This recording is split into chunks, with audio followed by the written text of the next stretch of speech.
What's up guys, James here from Mad Science Films, and today we're looking at a really cool plugin, a film emulation plugin from Dehancer. Is it any good? Should you buy it? Find out after this. So guys, a few weeks back, Dehancer reached out to me and asked if I do a review on their plugin.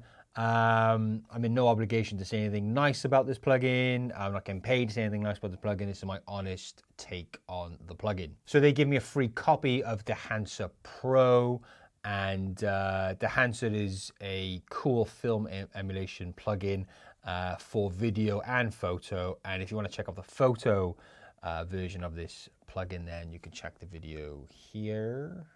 But this is the video plugin, and we're going to use the one for Davinci. This is supported in Premiere Pro and Final Cut Pro 2.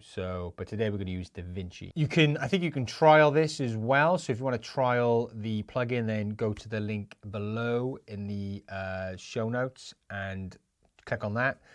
If you do like the plugin and you want to buy it, then we can give you 10% off that purchase with the promo code down below, which is MadScience10. So that's 10% off with MadScience10. This video itself is actually graded with the Dehancer plugin too, and I'll put here which film profile I decided to opt for, somewhere down there. So this is a very easy plugin to install, and it integrates within Davinci. So you just go to the website, download the software, input your activation code to get it fully working, and then it'll install and then integrate into Davinci. To access it, then we go into the color correcting tab in Davinci. As you can see here, I've already created 2 nodes, one for color correction and one for Dehancer. As we can see here, this is a clip shot on the GH2, so we're dealing with a 8-bit video. On the second node here, this is ready for Dehancer to be dropped on. So let's go down to Film Emulation, and we have the Dehancer Pro there. Let's drop that on. Now, we need to prepare the clip, so we need to add the correct input and the source. Now, you do have certain camera brands which are already supported. You can see here. For Panasonic shooters like myself, only the GH5 and GH5S with Vlog L is supported. So if I have a G9 or whatever, or some other camera that shoots Vlog L, then you're supported. But full Vlog, not supported, but there is a workaround to that. So if I go to this shot here, you can see that I have a clip. This is a Panasonic S5 clip shot with full Vlog. So a workaround, and I've spoken to Dehancer for advice with this, and there's a couple of workarounds if your camera's not supported and you're shooting log. The first workaround is to create a transform or color space transform node, and then within that node, then you're going to set all the parameters for Vlog. So color space, the gamut, input gamut, Vlog, and then color space output is Panasonic V gamut as well. So you kind of prep in the clip and then creating this, ignore this middle one here, and then in the other node then is where we'll put Dehancer, and we'll add Dehancer, and then we'll make sure we choose source as Rec 709, and then from there we can kind of change the film profiles to whichever one we want. And yeah, there's quite a few here. So that's just a little hint or a little tip on how to, one way of preparing an unsupported log profile clip for Dehancer. Another way of doing it would be to create a node and then choose a LUT, a factory LUT for your clip. So I would go to the Panasonic website, download their Rec 709 LUT, apply that then to a node, and then go to Dehancer, and then input source would be Rec 709. So that is a workaround. For clips such as the one I'm going to be working with now, there's no need to do that. Just choose Rec 709. And there we have it there. So, a little tangent on input sources or what have you. So let's get into it now. So that's fine for input. We can change exposure and temperature and tint, and also defringing, which is like chromatic aberration. We can change these values, but that looks about right there. Let's close this tab down. The film itself, then, this is where we choose the profiles, and there are tons of profiles to pick. Yeah, there's just so many. You got AG for color, which is kind of old film stock, I think usually the 50s. My background is not film, actually. I should maybe drop this in here. It's digital. I haven't got a lot of film experience. Did a bit of film photography back in college, but that's about it. So this is a really good plugin for those who are in balls deep into film photography, but also very cool for those people like myself who would love to know a bit more. This kind of inspires you to learn a bit more about film stocks, and from what I can gather, actually, from watching other reviews and looking into this plugin, a lot of people that have used this plugin are quite pleased with how authentic these film profiles look. So you're getting a real authentic look with these film stocks too. So, and it's a lot of fun to flick through and see which clip or which profile works. So actually, I'm going to go for Kodak Vision 3 250. I kind of like the look of that. Underneath, you'll see the push and pull slider. This is for under and overexposing the image, but it's not as straightforward as that. It does a bit more. It actually messes with color range and contrast when you slide up and down for the values. So I'll demonstrate here, so make sure it's enabled. If I go to the left, you can see it kind of shifts the colors there, and then if I go to the right, you can see how it kind of creates a warmer look, but a bit more washed out. So I'm just going to reset that. I kind of like it in the middle, roughly there. So that's the film developer. This is where we can boost colors and contrast.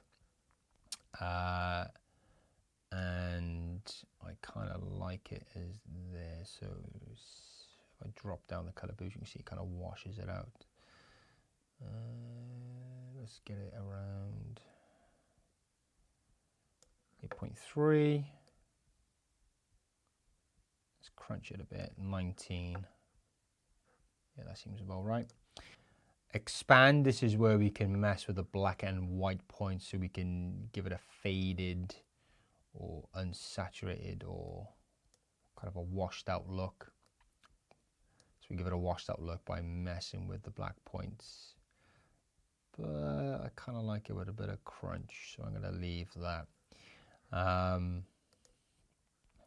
Next is the print. Now the print is the second phase of the film emulation process. So you would have picked your film stock, and then you pick the film that you're going to print to. And in terms of profiles, you have linear and cine film log, so very flat looks, as you can see there. But you also have Kodak 233, which is Hollywood print film, and you'll see the impact it has now. So it really does fucking crunch it. In fact, I might go back up, or I can do it here actually. So underneath we've got target white exposure, so we can darken it and bring up the exposure. Target whites, we can obviously crush the whites and brighten the whites. And the overall tonal contrast, we could bring that contrast down a bit. And the color density, well, we can whack that up to really bring back the colors. And same with saturation, we can whack that up. I'm just going to go back up to expand, because I think, not expand, sorry, film developer, and I'm going to bring down the contrast a little bit. I think that's a bit much. maybe up the color boost. And let's go back down to print. So let's see it before, after. Yeah, it's got a really nice look to it. Color head, this is kind of like RGB, but back in the film days, you could shift the colors and shift the tones within the shadows, the midtones, and the highlights, and the overall impact. So if I just give you a little demonstration on that. So let's go to the, actually let's go to the magenta and green. So if I want a bit more green, I can shift it more to the right.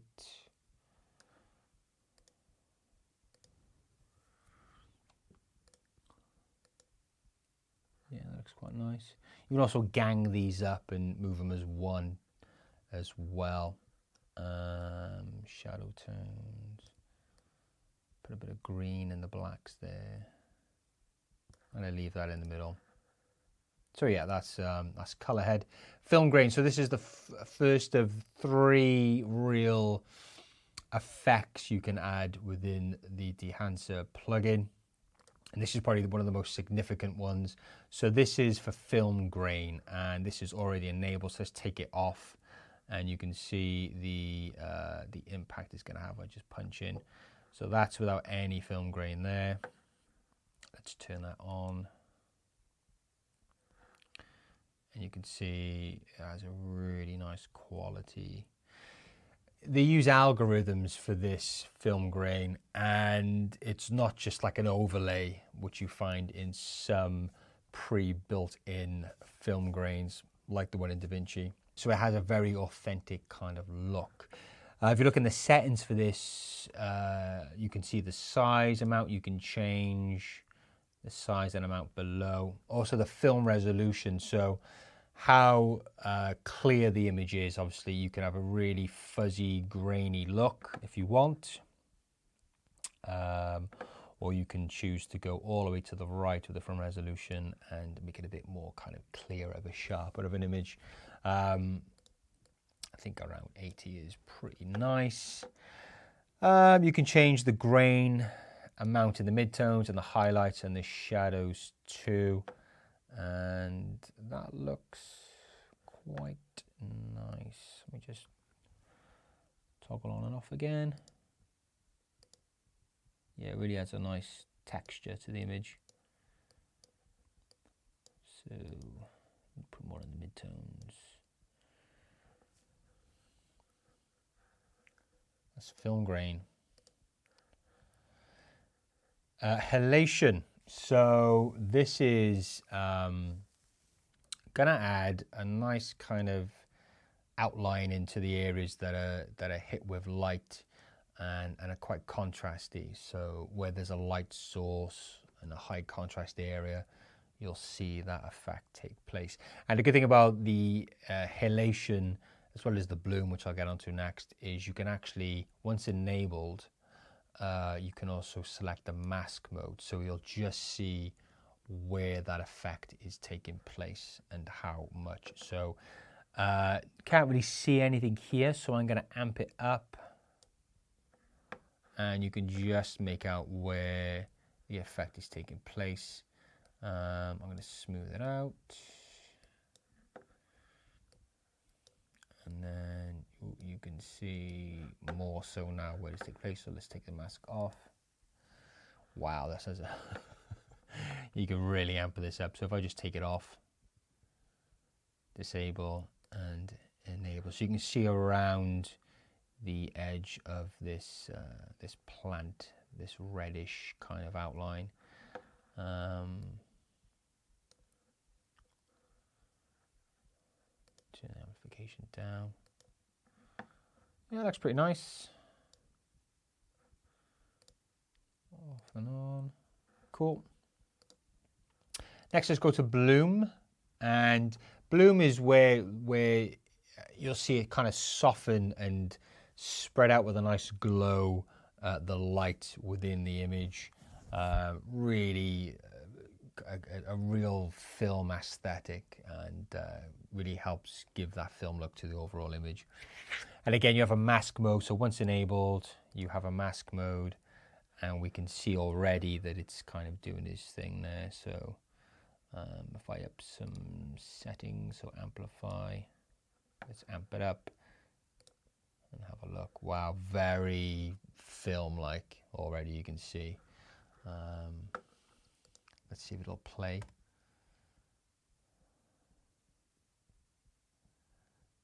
Yeah, it's not working on, is it? This does, it's a bit taxing on the old computer, I gotta be honest, so be prepared. This is an M1 MacBook Air, 8 gig of RAM, and yeah, it's a bit taxing. I'm sure after I render it'll play. Right, let's move on. Let's move on. So that's Bloom. Next we have Vignette, which is, everybody knows what Vignette is, kind of creates like a dark black or even a white border around the frame. So you can change and mess with that. Film breathing and gate weave. You can add a kind of this pulsating and kind of effect, which I don't particularly like, but it's there. Monitor is pretty cool, so you can show the clipping indication on the clip and also false colors, the IRE scale 16 zones. So if you're concerned about the grade which you're doing on the images, perhaps you're losing detail in the shadows or the highlights, then you can double check with this false color IRE, which is pretty handy as well. Output, so the overall impact, this is really nice. You can, if you think, oh, actually it's a bit too much, you can also bring back the total effect and dial it down just a little bit, and it'll mix with the original, so you can tweak that as well, which is pretty sweet. LUT Generator, now this is great in regards to workflow. You can create a look and save it as a LUT. So you could do this for your different camera profiles, your different types of images or projects, and you can have a preferred LUT to just drag and drop on your clips once you've decided on the overall look, which is fantastic.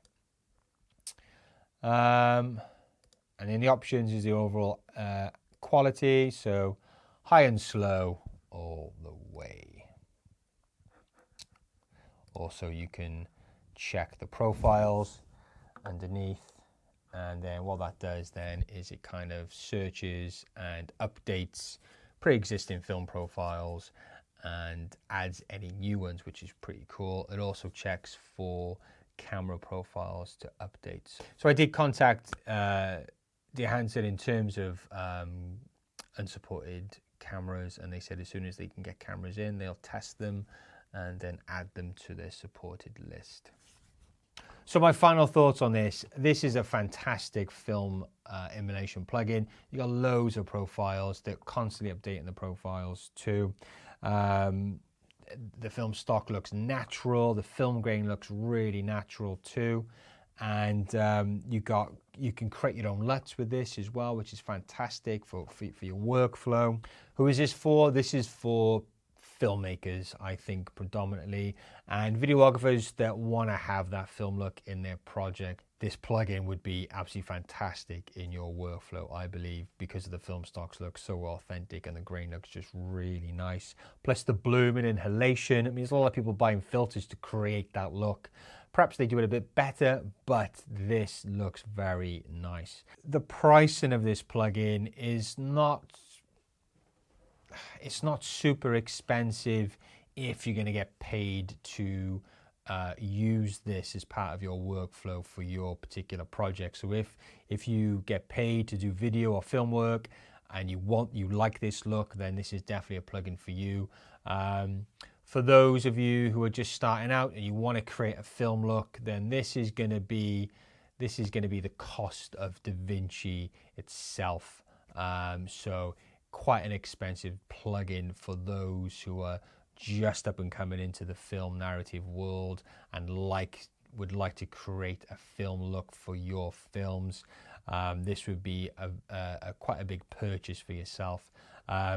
Is it a worthy one? Yes. but I'm just conscious of those on a smaller budget, just getting into this. This might be a bit out of your price range, or maybe not with the 10% promo code in the show notes. But on a serious note, yeah, this, for me, the pricing may be a bit too much. You can get a lighter version of this, so that might be something you might want to consider. So guys, that's it from me. Thanks for watching. Hope you enjoyed this video, and yeah, let us know in the comment section down below what you think about this plugin. If you've used it, are you interested in using it? Do you use other ones? But yeah, let us know in the comment section down below. Don't forget to like the video, and please subscribe if you haven't already. And yeah, thanks for watching. Until next time, goodbye.